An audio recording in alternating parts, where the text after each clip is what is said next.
Right, welcome back. Next investigation. And this one's looking at Scottish rites. And as you see here, the first 3 degrees are administered by blue lodges or symbolic lodges. So now the symbolism and the sort of the metaphorical nature of what they do, and this basically applies to the Scottish rites. Because as you can see, they're called blue degree and not red degree. Now, all the red degrees are trans, right? We know for a fact that the red degrees are trans idea, right? So the blue degree must be sort of reaching to the ones who are not transes. As you see, Scottish rite by far the most practiced rite worldwide. Now, what I'm thinking about the Scottish rite is that it's you know what the hex is all about, the hex symbol.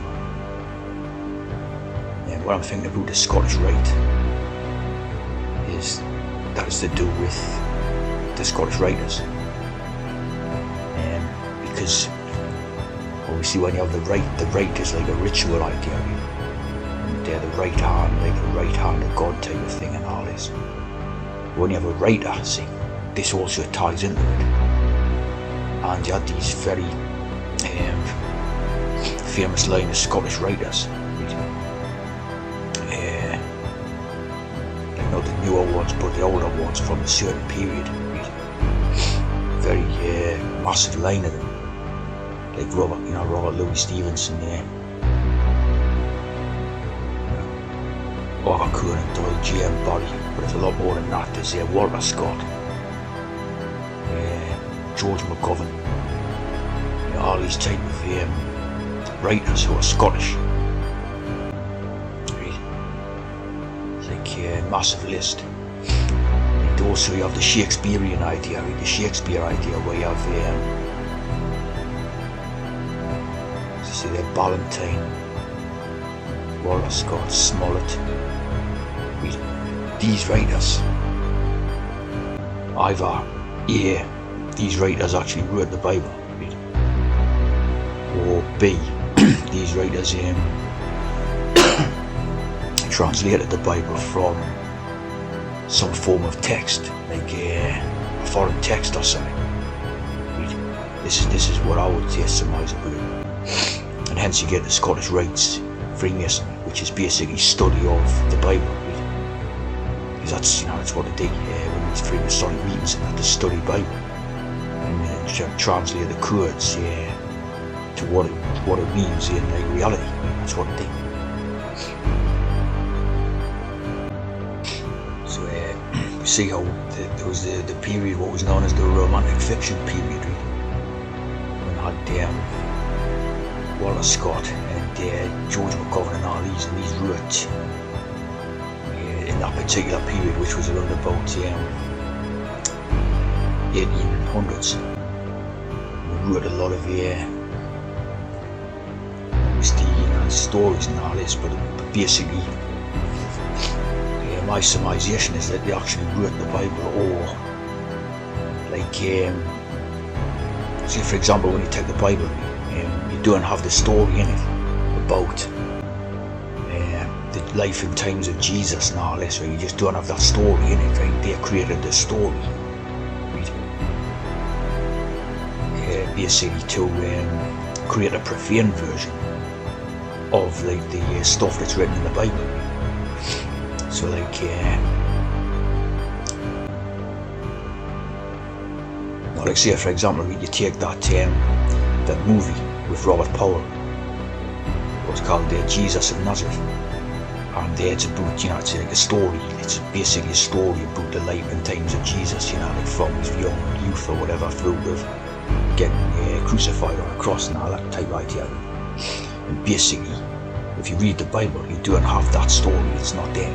It's just like a collection of different sort of writings and words and stuff like that, right? So what I'm thinking is these characters who were the Scottish writers, they basically took that original Bible text and then created, romanticised it, and created the story, the actual story with it. filled in all the blanks and all that to create a story where, you know, it became like a sort of like a traditional narrative story where you got, you know, the life and times of this character. Because remember, like looking at it as just a biblical text. It's only like a word, you know. It's not even like it's not even a character, you know. It's not even a character. It's like it says Jesus, you know. Jesus means something, right? But it's not like a character walking around with a, you know, like a robe on or a tea towel and a long beard. See, all that stuff comes from the imaginations of some writers. And that's where these come in, you know, these the Scottish writers. You obviously, you know, as you see, there's a massive list. So why all these writers from Scotland, like, you know? Because obviously they had a royal place up there, you know, Edinburgh Castle, King James's castle. To this day, it's in the royal, like it's a royal castle, Edinburgh Castle. They've got that Edinburgh University, St Andrews University, and all these places, really. So obviously up in that Scotland region, there was a lot of Freemasonic activities, you know. So basically, when they've took that biblical story, they've created a story that is based on an Eastern text, right? It's based on an Eastern text, like, you know, and then they've created like a Europeanized and created a story out of it, right? The actual text itself gives absolutely no indications of what you then see when you're sort of watching something like Robert Powell in that movie, you know? It's just the two things just doing what do you call it, coincide. I did that video before,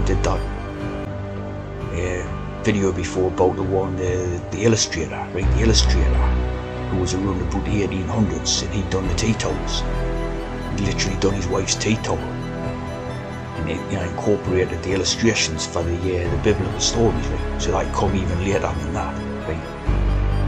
And he basically admitted to putting his wife's tea towel on the characters to create the look of the, you know, what was supposed to be these Eastern characters, right? So it's all fabricated, you know. I won't say it's fraudulent, but it's definitely fabricated and contrived idea, right? And then of course, like about 100 plus years later, we, you know, have the Prythian idea. But everybody's sort of familiar with the Prythian idea of, you know, the life and times of Jesus and all that. And you even got, you know, John Buchan, first Baron of Tweedsmuir, who had done the 39 Steps, and again, Robert Powell was in the 39 Steps movie. You know, and then the following year was in Jesus or something, you know. So, you know, it's contrived, it's brought about by these characters, right?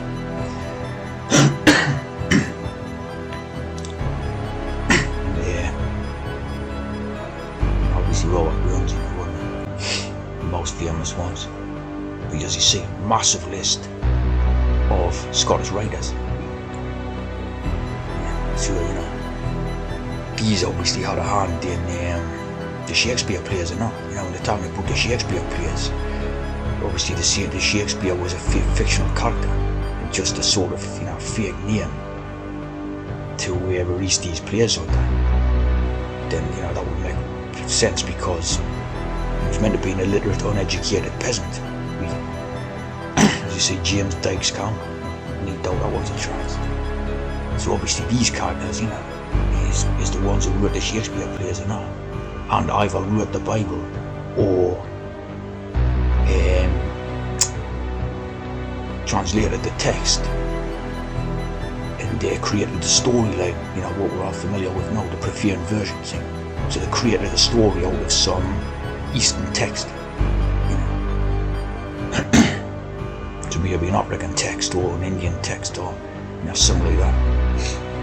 Yeah, they basically just, you know, translated our, or of course, just, you know, maybe just wrote it from scratch. But definitely to deal with the Scottish Freemasonry, the court of King James and all that, you know what I mean? So as you say, massive list. And all, you know, we run about these periods, you know, like 1700s into early 1900s is definitely when that stuff came about.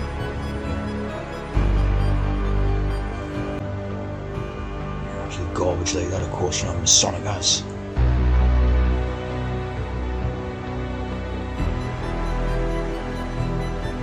So you see what I mean? They have a big Scottish Freemasonry idea.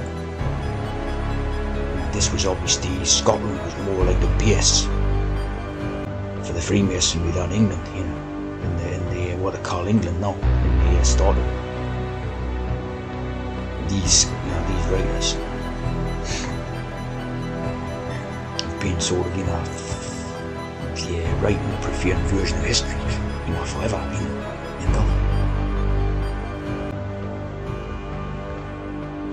So this is obviously something to do with Scottish Rite, it's the Royal Order of Scotland. So you know what I mean, it's totally to do with this. As you see, Scottish Rite centres are called valleys.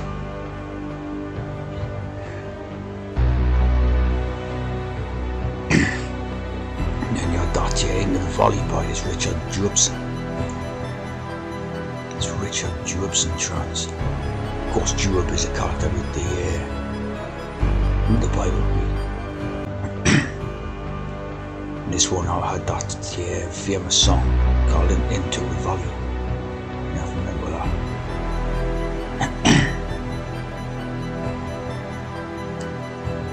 So it was a good Freemason,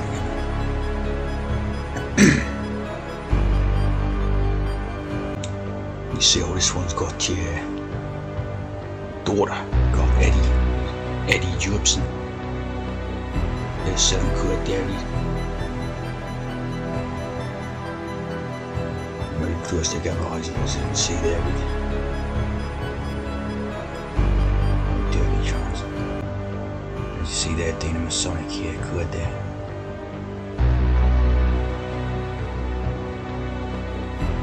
See me too. I will continue this, this thing to this day, right? The Scottish Writers idea with this James Stanley McGovern and the cracker, like the Crud cracker, right? The David Bible, right? And as you see, received awards for the mystery from the Mystery Writers of America. So again, you're talking about this just like looks like all the right mystery stories and all this, but it's totally good in the Masonic idea, because obviously the great mystery is the sort of the Bible ideas, the God ideas, the religious ideas. Right? So as you see, it just forms like a big network. And this one keeps it going in the present times. Obviously they use television now and movies and all that. This one's totally one of the most if not the most influential one of the whole lot. Totally Masonic as.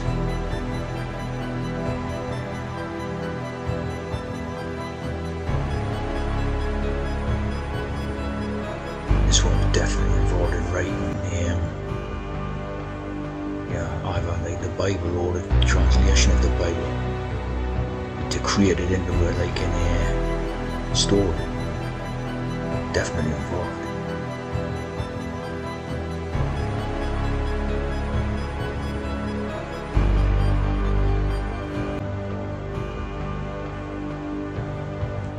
Of course, you have the Scottish play Macbeth, like Bethlehem. Mac is the son of Bethlehem. So it's again, it's referencing this biblical idea.